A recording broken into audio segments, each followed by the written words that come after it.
Okay, now we're going to talk about injuries to the neck. Why are injuries to the neck so bad? You have jugular veins. Arteries are closer to the surface. There are so many vital structures in the neck that any injury can cause a problem, right? We've got jugular veins.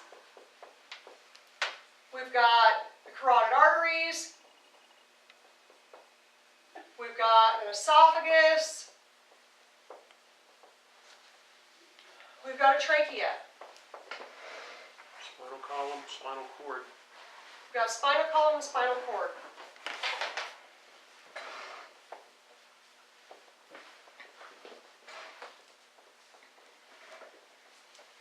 That's a lot of really important injuries, That's a lot of really important structures in a very unprotected part of your body.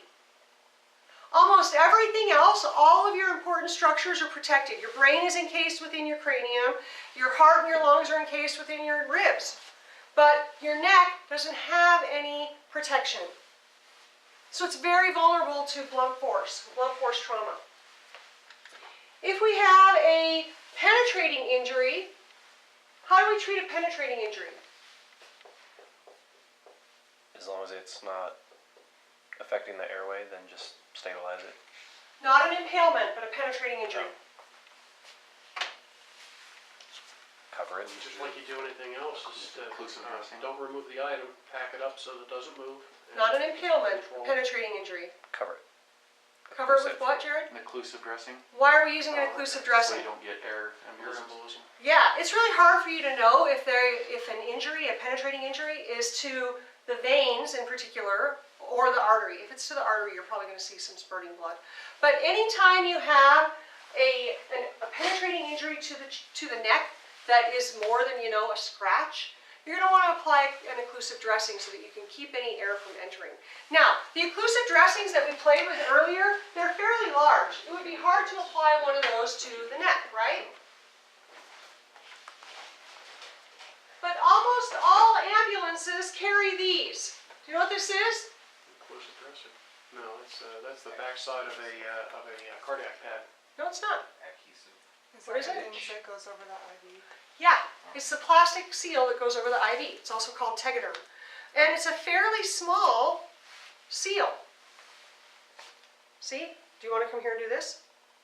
You can come here, Dusty. You're like voluntold. Get up there. So, I pulled the back of it off. You guys are next. And let's just say he's got a cut right here, okay? Thanks for popping those out there. We're just going to stick this right here. And this seals really well and really easily. We're just going to pull it off. Pull the wrap off. That's it. That's nice and sealed. You can't see it, right? Because it kind of blends in. But that's nice and sealed. Go show your classmates. So if we had a cut underneath there, it would be very, very well sealed off. Looks like it. Right? Can't hardly feel it, can you? And you can't hardly see it. But it sealed it off just fine. Okay, now you can take it off. Maybe. Find the It edge. should come. Did you find it? Eek. He's peeling. Fairly simple. Okay, we don't have the other occlusive dressings that we use, the ones for the chest wounds, which maybe we haven't used them yet because we're not at that chapter. How much time's on there? 30-something minutes. Okay, we better stop.